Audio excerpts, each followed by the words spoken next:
Hello दोस्तों, नमस्कार। मैं दीपक कुमार स्वागत करता हूं आपके अपने YouTube चैनल गुरुकुल पॉइंट में। कैसे हैं दोस्तों आप लोग? उम्मीद करता हूं बहुत अच्छे होंगे। और आज दोस्तों मैं फिर लेके आया हूं विश्व भूगोल का टॉपिक।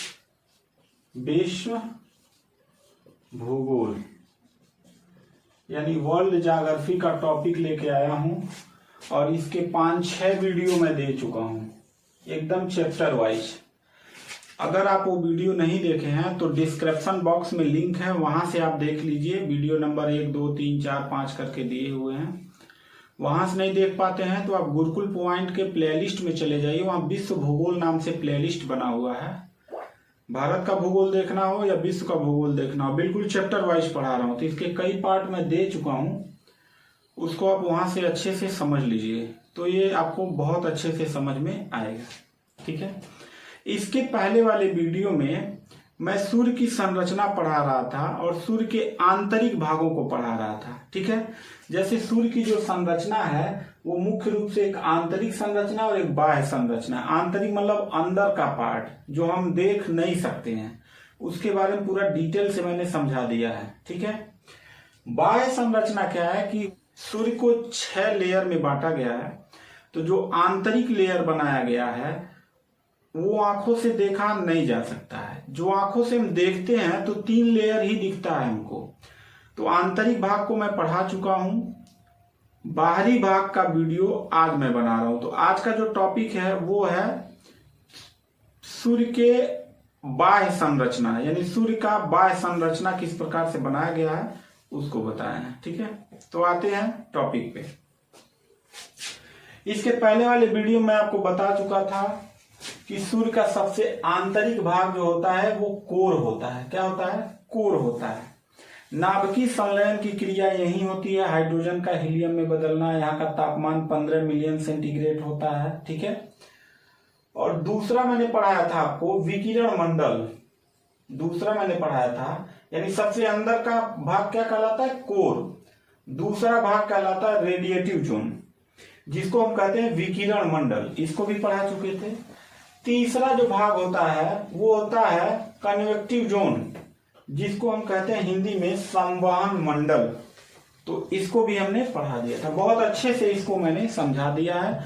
अगर आप ये वीडियो नहीं देखे हैं तो डिस्क्रिप्शन बॉक्स में देख लीजिए या फिर गुरुकुल पॉइंट के प्लेलिस्ट में देख लीजिए। ठीक है।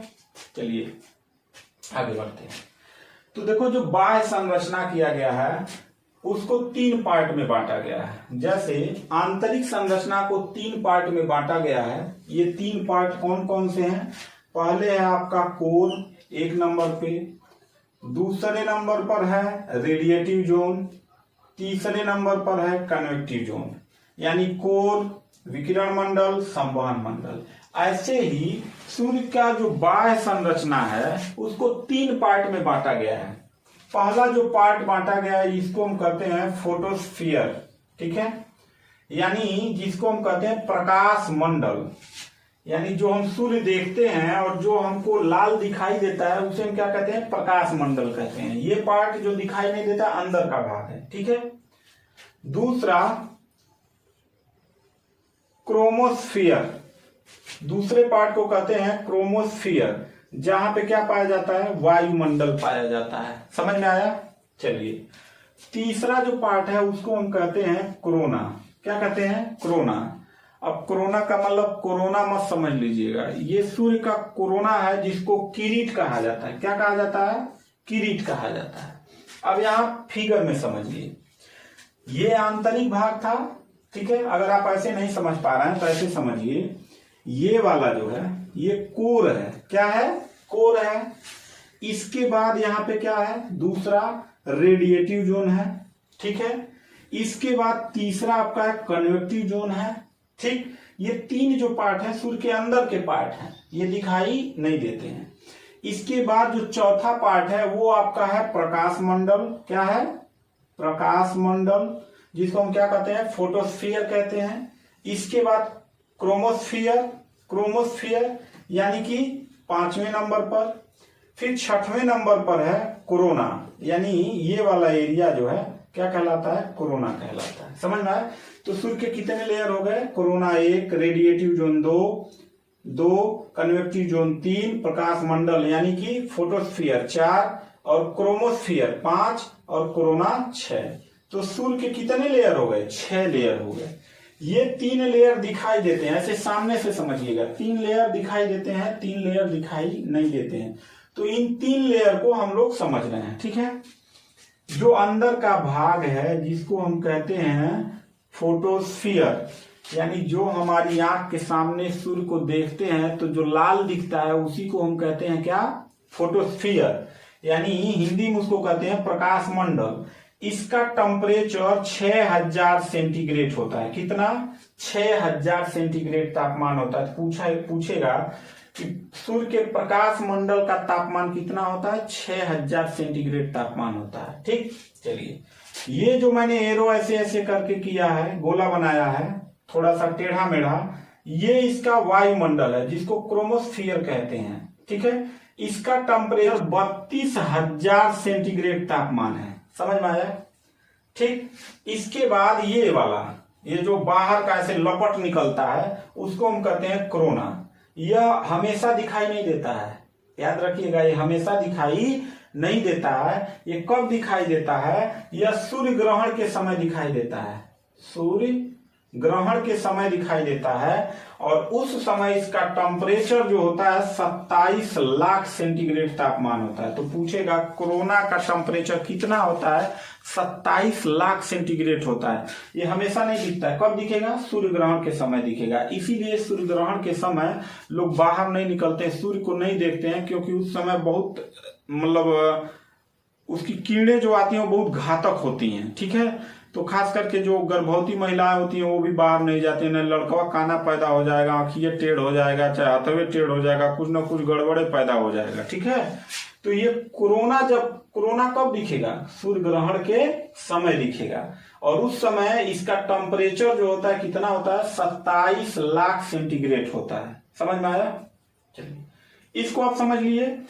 अब हम समझते हैं कि यह घूर्णन किस प्रकार से करता है। घूर्णन समझते हैं, जिसको हम कहते हैं दैनिक गति। क्या कहते हैं? दैनिक गति, यानी रोज अपने अक्ष पे घूमना। जैसे पृथ्वी अपने अक्ष पे घूमती है 24 घंटे में एक बार, पश्चिम से पूर्व की ओर घूमती है।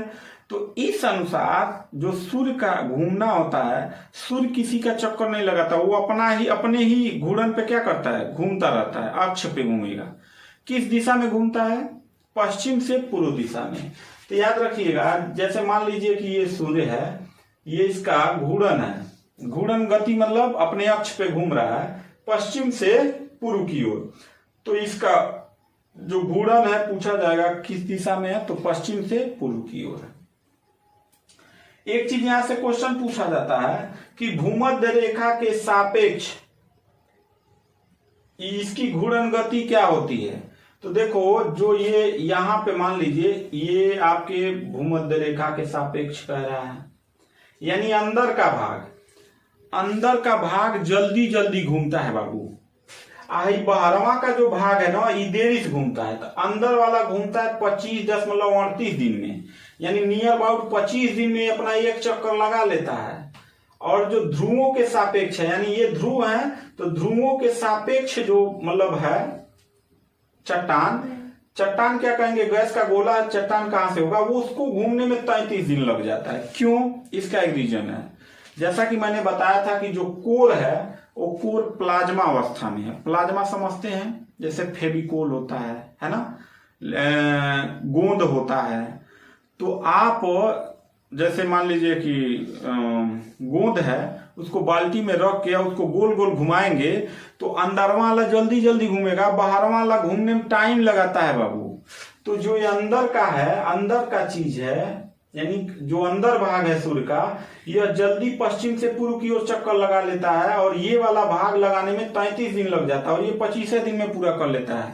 तो पूछेगा कि सूर्य का आंतरिक भाग का घूर्णन गति कितने दिन का है? 25 दिन का है। 25। इसका चाल जो है 3 लाख प्रति किलोमीटर, 3 लाख किलोमीटर प्रति सेकेंड है। 3 लाख किलोमीटर प्रति सेकेंड है, यानी एक सेकेंड में जो सूर्य है अपनी गति जो चलता है वो 3 लाख चलता है। तो याद रखिएगा, इसको याद रखिएगा, एग्जाम में पूछा गया क्वेश्चन है, ठीक। अब आते हैं, कभी कभी क्वेश्चन पूछता है कि सूर्य और पृथ्वी से तुलना करके पूछता है। जैसे कि पूछ देगा कि सूर्य का प्रकाश पृथ्वी तक कब आएगा, कितना गुरुत्वाकर्षण शक्ति अधिक है, कितना नहीं है ना। तो इस टाइप के क्वेश्चन पूछा जाता है। देखो पृथ्वी का न्यूनतम दूरी कितना है, 14.70 करोड़ किलोमीटर है। और अगला कह रहा है पृथ्वी से अधिकतम दूरी कितना है, तो 15.21 करोड़ है। इस दूरी में अंतर क्यों हो जाता है, इसको समझ लीजिए। यहां समझते हैं, ये हमारा क्या है, सूर्य है, और सूर्य के दीर्घ वृत्ताकार पथ पे हर ग्रह जो है चक्कर लगाते हैं। तो देखो जो यहाँ पे जब पृथ्वी रहेगा तो इसकी दूरी अधिक रहेगी, और जब यह पृथ्वी घूमते हुए यहाँ आएगी तो इसकी दूरी क्या हो जाएगी, कम हो जाएगी। तो अधिकतम जब पूछेगा तो इधर का होगा, ठीक है। न्यूनतम पूछेगा तो यहाँ होगा। देखिए दीर्घ वृत्ताकार पथ मतलब होता है अंडे के आकार का पथ। इस आकार पे पृथ्वी घूमती है ऐसे ऐसे, तो सूर्य से जब इस स्थान पे पृथ्वी होगी तो इसकी दूरी क्या हो जाएगी, अधिक हो जाएगी। और जब यहाँ पे पृथ्वी गुजरेगी या यहाँ पे गुजरेगी तो इसकी दूरी क्या होगी, कम हो जाएगी, या यहाँ पे गुजरेगी तो अधिक हो जाएगी। तो अधिकतम दूरी पूछेगा तो 15.21, यानी ये दूरी हो जाएगा 15.21 करोड़ किलोमीटर। कितना, किलोमीटर। और न्यूनतम पूछेगा तो 14.70, यानी ये वाला हिस्सा हो जाएगा 14.70 करोड़ किलोमीटर। समझ में आ गया। अब समझते हैं कि सूर्य का व्यास कितना है, ठीक है।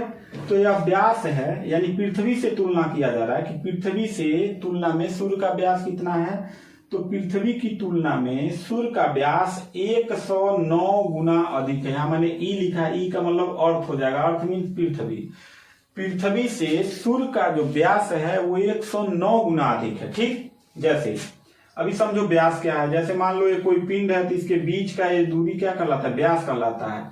तो ये जितना दूरी है पृथ्वी का, इसका 109 गुना यानी सूर्य का है।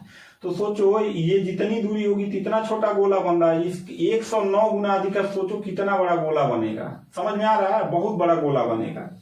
तो जो व्यास है वो 13,92,200 किलोमीटर है, यानी सूर्य का जो व्यास है वो 13,92,200 किलोमीटर है। समझ में आया, जो पृथ्वी के व्यास से 109 गुना अधिक है।